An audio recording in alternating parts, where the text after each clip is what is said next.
This is the EWN Podcast Network.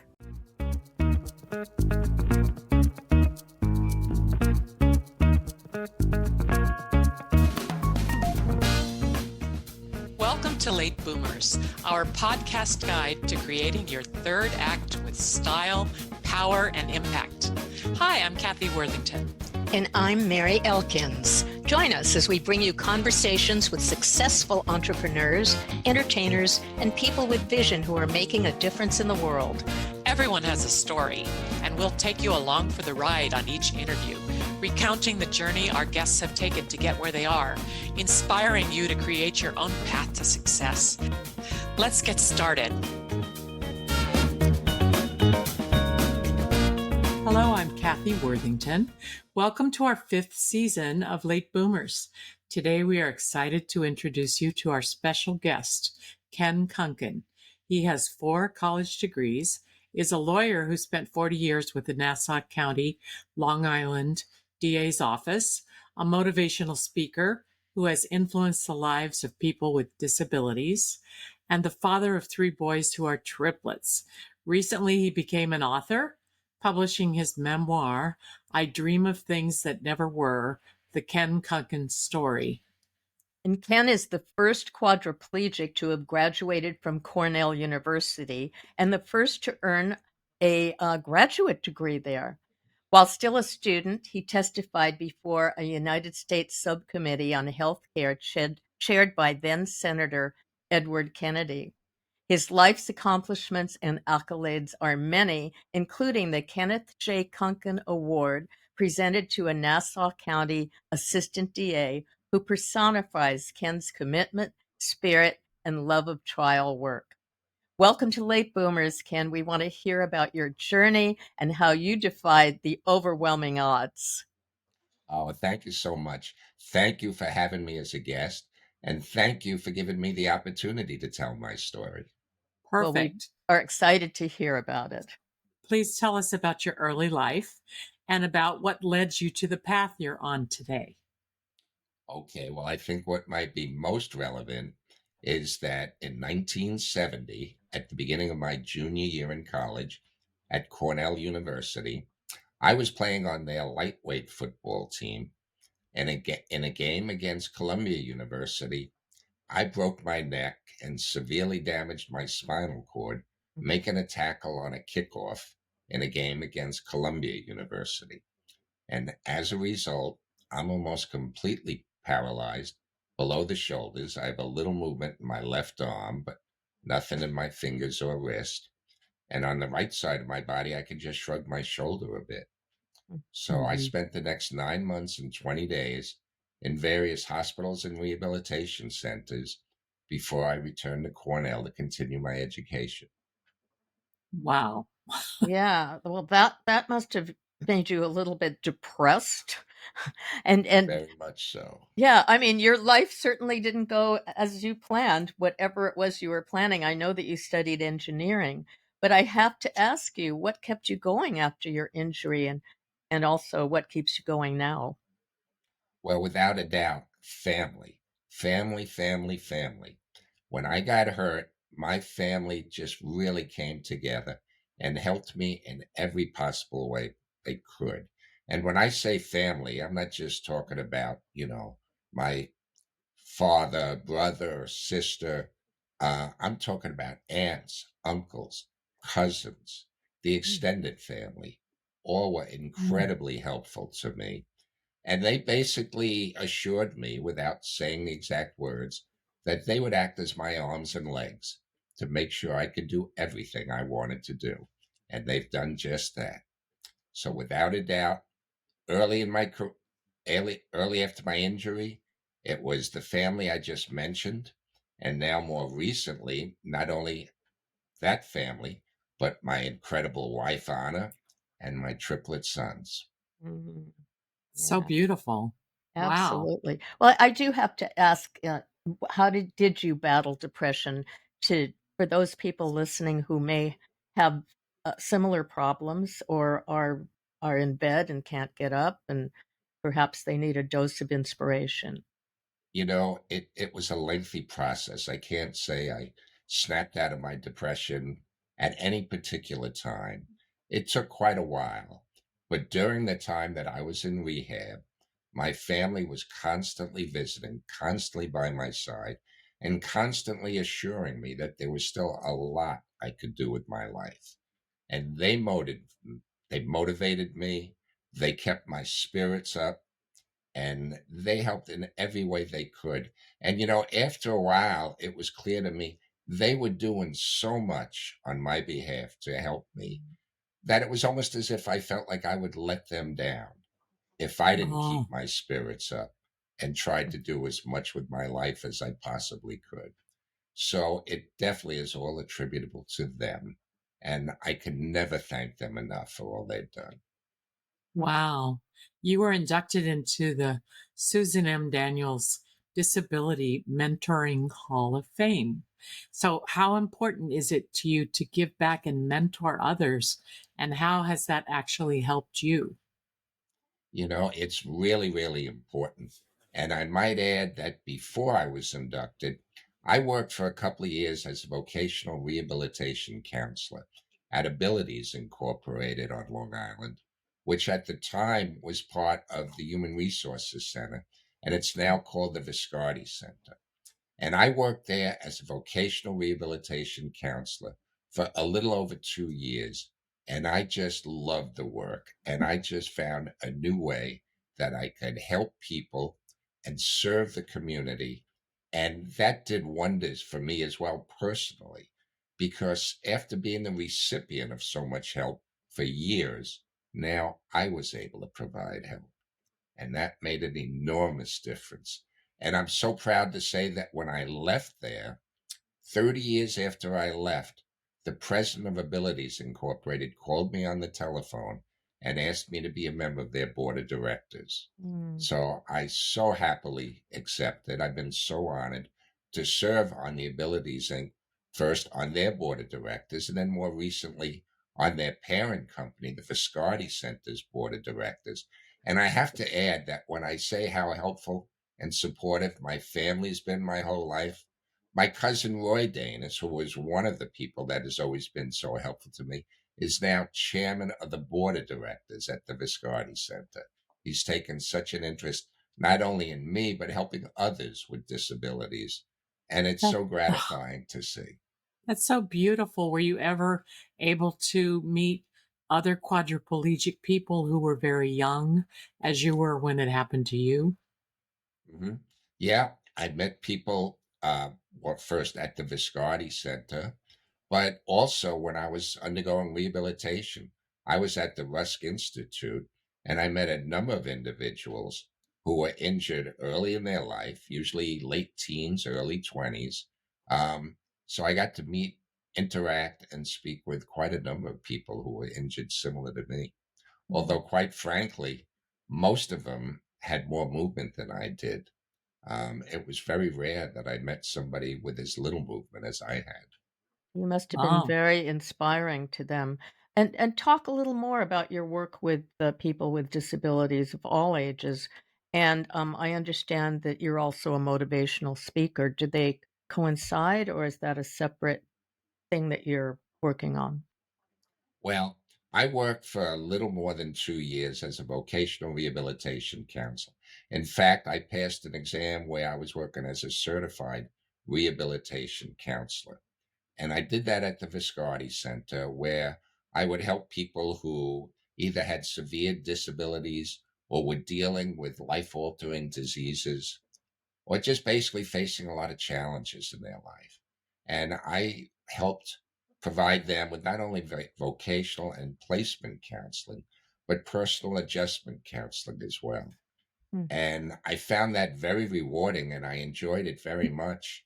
And one of the things that I did on behalf of the center was I spoke to groups, before groups and organizations, on affirmative action and non-discrimination concerning people with disabilities. And often after my talks, I would be asked questions about the topics. And while I'd certainly do my best to respond appropriately, I was always really careful to caution the questioners they should really speak with a lawyer about their concerns. And I guess it Mm-hmm. wasn't long before I started to think, there's no reason why I couldn't become that lawyer. So I Mm-hmm. left the center after a little more than 2 years and went to Hofstra University School of Law. And I might add that the head of the Viscardi Center, Dr. Henry Viscardi Jr. himself, personally wrote a letter of recommendation for me because he appreciated what I did at the center and he felt there was still more I could do to help others.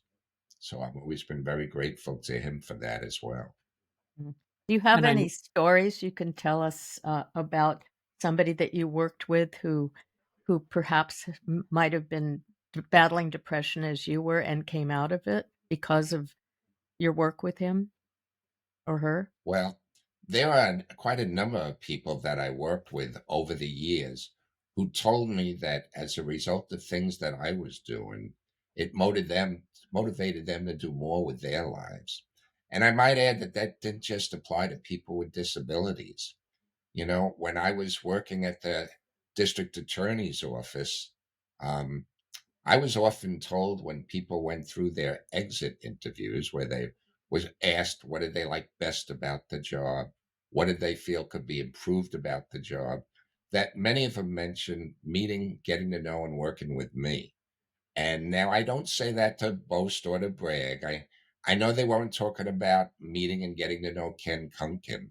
They were talking about meeting and getting to know a person with a significant disability because they, unless they had a close relative with a disability, usually didn't come in contact with somebody on a daily basis Mm-hmm. with a disability. And I think it was a revelation for them that, at least for the most part, I had a positive attitude and a pleasant disposition, and that it did not mean any additional work for them. They saw I was a hard worker and was often more productive than many of the people in the office. But if you want to mention one person, I would mention a fellow by the name of Robert Papier, who went to the Henry Viscardi School. He was born and early on developed muscular dystrophy. He also uses an electric wheelchair. And he credits me, he said a number of times, that I was his inspiration to eventually go to law school. And after he graduated law school, he worked for the town of Hempstead for a while, and then he became a Nassau County District Court judge. Oh, Oh And my he's been on the goodness. bench now for more than 8 years now. And he has said many times that he's credited me with inspiring him to do what he's doing. So I'm very proud of that. And in fact, Rob and I now both serve on the Viscardi Center Board of Directors. Great. That leads me to my next question, which is a perfect lead in because I want to ask you to tell us your thoughts on having high expectations for yourself and for others. That's a great question because when I was in the rehab center, it seemed like everybody's expectations were so low for somebody with a Oh, disability. It seemed mm-hmm, like almost any disability. mm-hmm. And I was able to get a hold of a pamphlet that was put out by the rehab center. And they talked about what type of careers somebody in my condition could eventually do. And the only career I saw for somebody who was a quadriplegic at my level would be to someday sell magazine subscriptions over the telephone. That seemed to Oh, be the best they thought I would ever be able to do.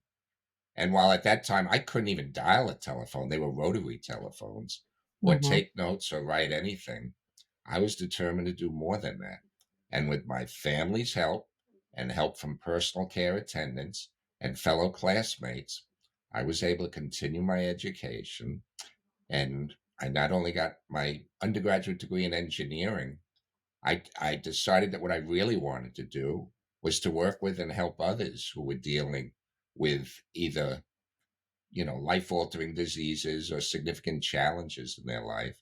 So I stayed at Cornell and I got a master's in counseling and student personnel administration. And then I increased my counseling credentials. I went to Columbia University where I got a master's degree in psychological counseling and rehabilitation. mm, And that's where I decided that I wanted to work with people doing rehabilitation counseling and helping others who were dealing with these such significant physical disabilities. And And I really, really enjoyed working there for a number of years before I decided that there was still more I wanted to do. And that's when I and went to law school. but kind of along those lines, somewhere in that training was when you adjusted your own viewpoint and said, I'm going to have higher expectations for the people around me. Absolutely. As I was going through the schooling and, internships and the work at the Viscardi Center, there were times it was almost as if I was looking in the mirror and counseling myself, since I saw so many people with the same needs, concerns, wants, and desires that I had. And it just made me feel better about myself that I could help them. But I Mhm. have to say, before I was hired, I had to look for a job for a year. And I sent out more than 200 resumes because everybody seemed to feel I was just too disabled to work. And I was even turned down when I offered to volunteer my services back then. But I Wow. knew I could work.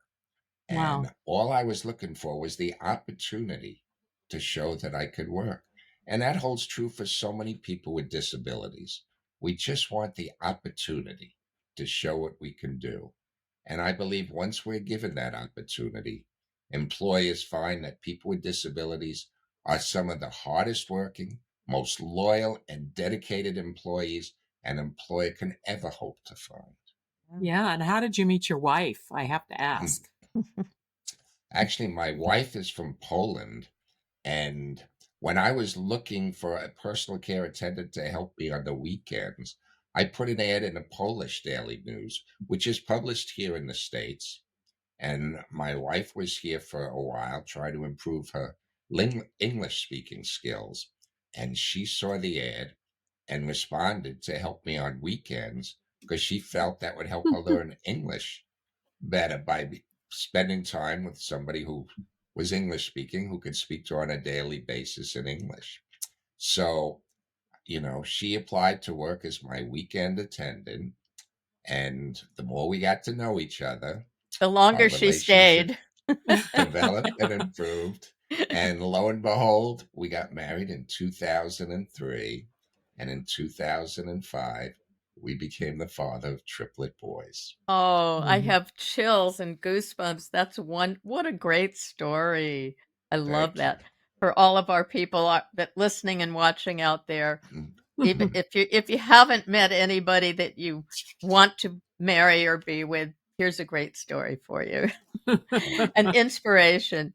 So you mentioned that you when you thought about being a lawyer, which you did become, and now you've received a lot of honors from the legal profession, including the Honorable Thomas E. Ryan Jr. Award for Outstanding Service.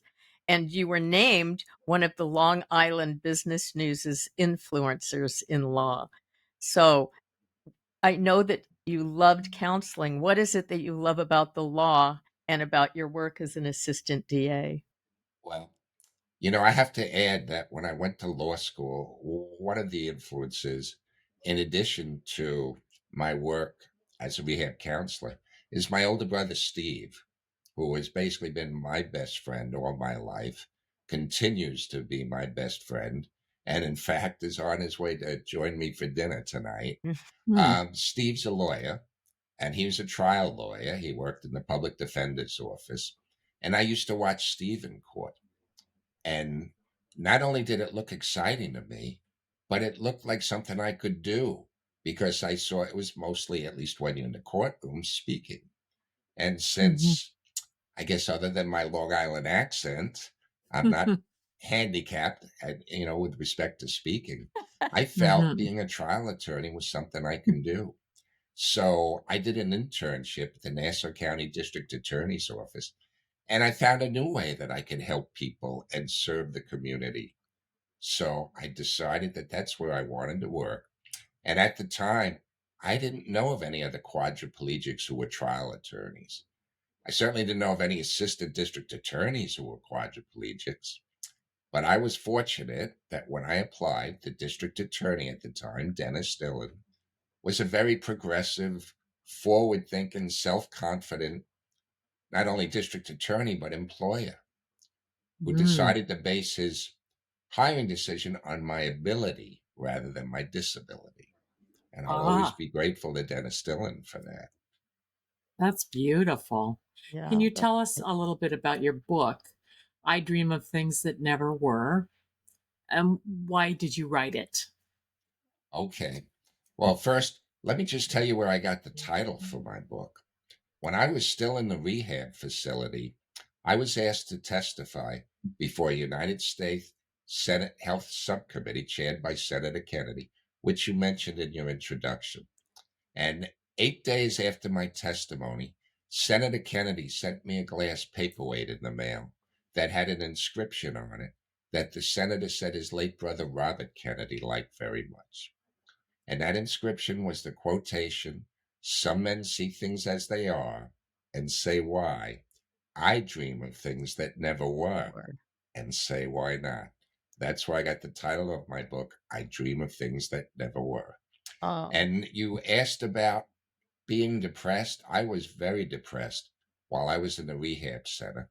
And one of my aunt's friends, a person by the name of Albert Meglin, who had done some writing on his own, came to the rehab center to visit me, and he suggested writing a book where I would dictate to him initially. And he thought, one, that would help me deal with my depression by talking about it, and also that it would be informative to other people because most people didn't know what you went through when you're in a rehab facility trying to Mm-hmm. rehabilitate yourself, Yeah. particularly after an injury such as mine. So initially, he would come once a week where I would start dictating to him about what I was experiencing and going through.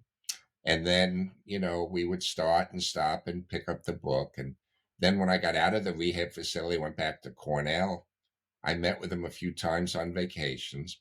And then I stopped for a while and the book just sat.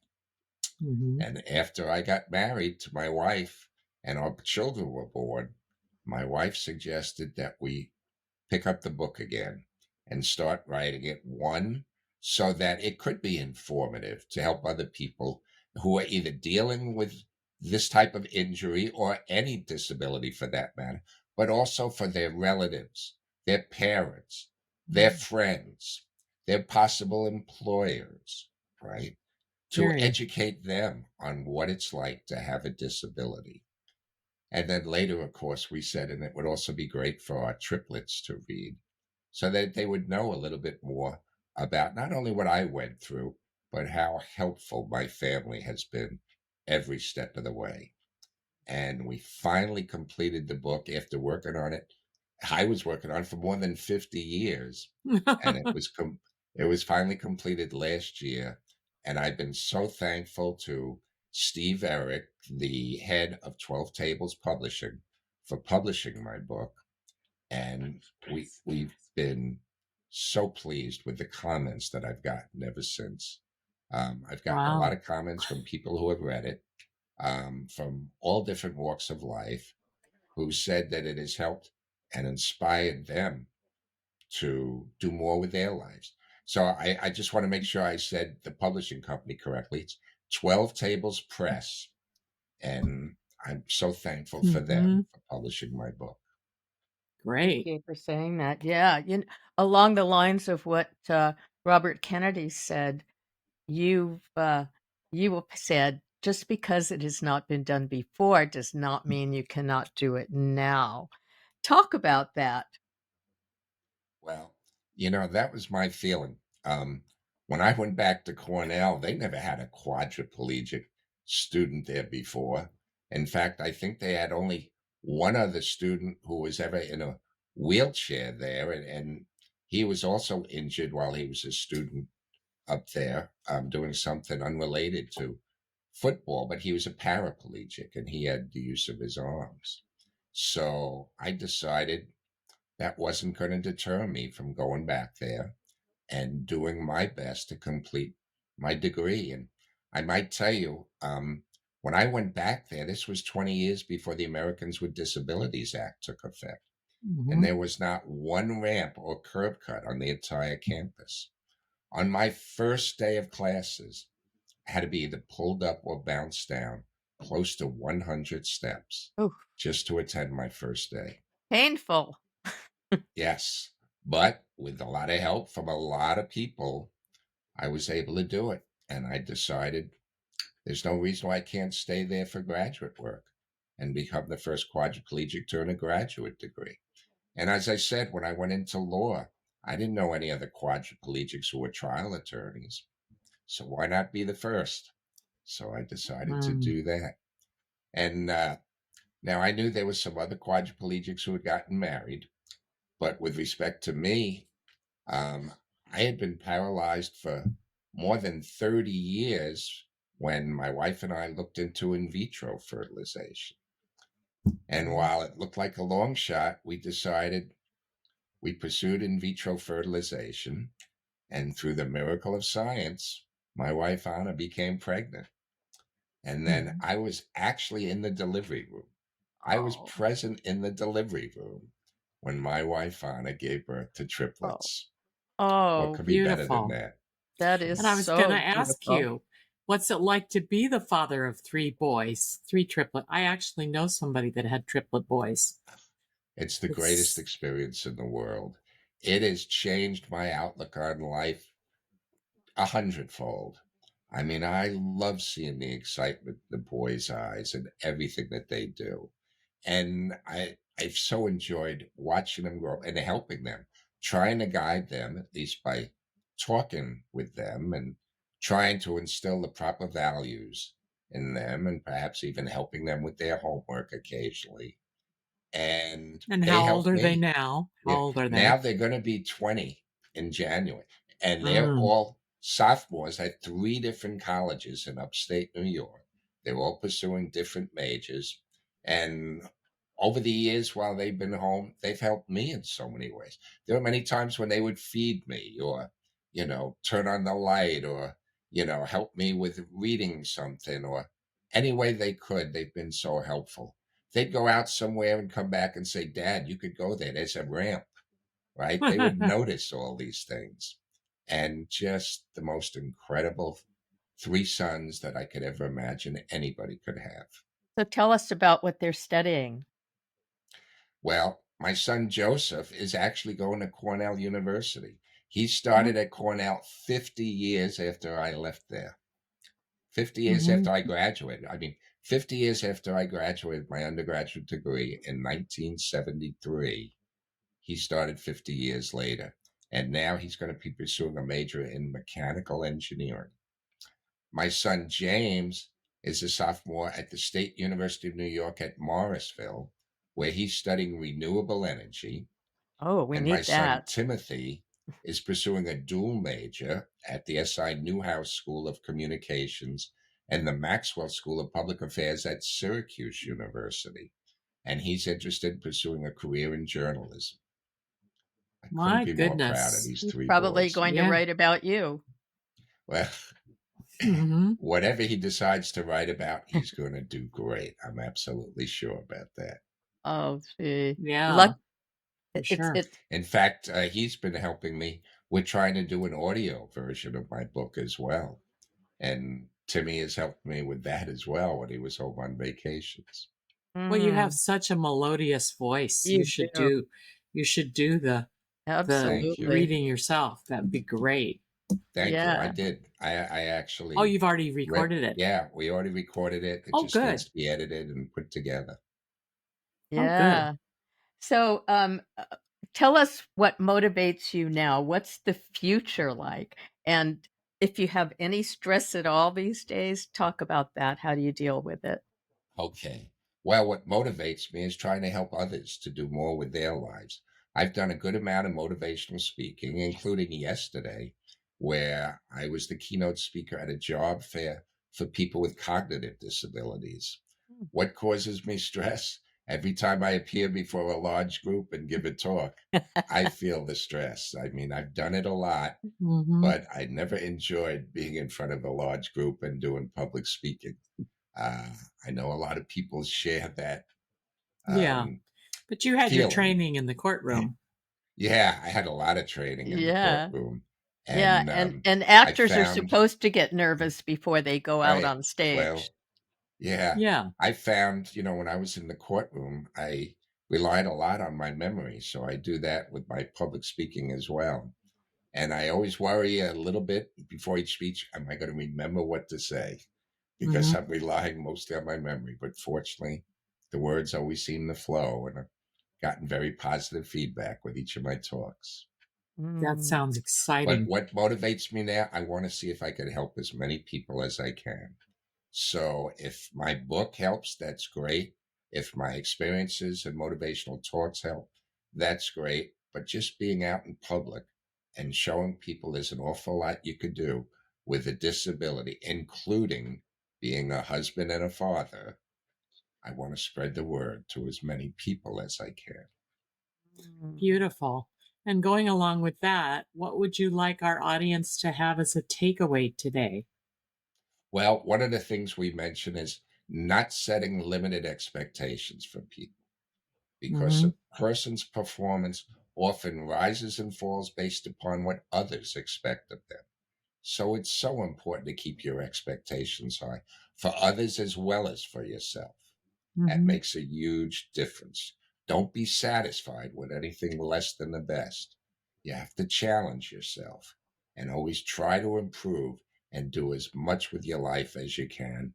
And whatever you do, find time to help others. Mm. Years from now, be able to say you did everything you possibly could to make not only your life, but the lives of others as well better as well. And it's so important to participate. It's so tempting just to sit home and not do anything productive. And by getting out, being in public, and helping others, you'll feel better. And it makes a tremendous difference in other people's lives as well. Mm. Thank Ken, you. thank you. You are such a joy to talk to. Thank you so much for the work that you do and for Thank you. inspiring us to be the best we can be, no matter what the odds are. Our guest today on Late Boomers has been Ken Kunken. You are a true hero. And he's a motivational speaker, a highly respected and honored lawyer and assistant DA, and author of I Dream of Things That Never Were, the Ken Kunken Story.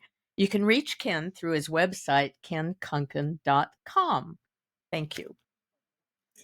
Thank you so much for giving me this opportunity to tell my story. It's beautiful. And we want to thank our listeners also for subscribing to our podcast and for checking us out on YouTube and recommending us to your friends.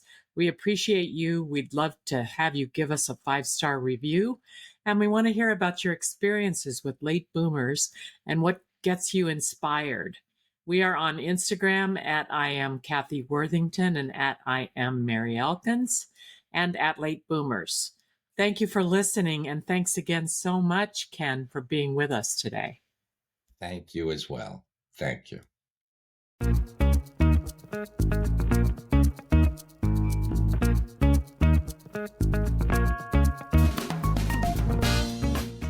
Thank you for joining us on Late Boomers, the podcast that is your guide to creating a third act with style, power, and impact.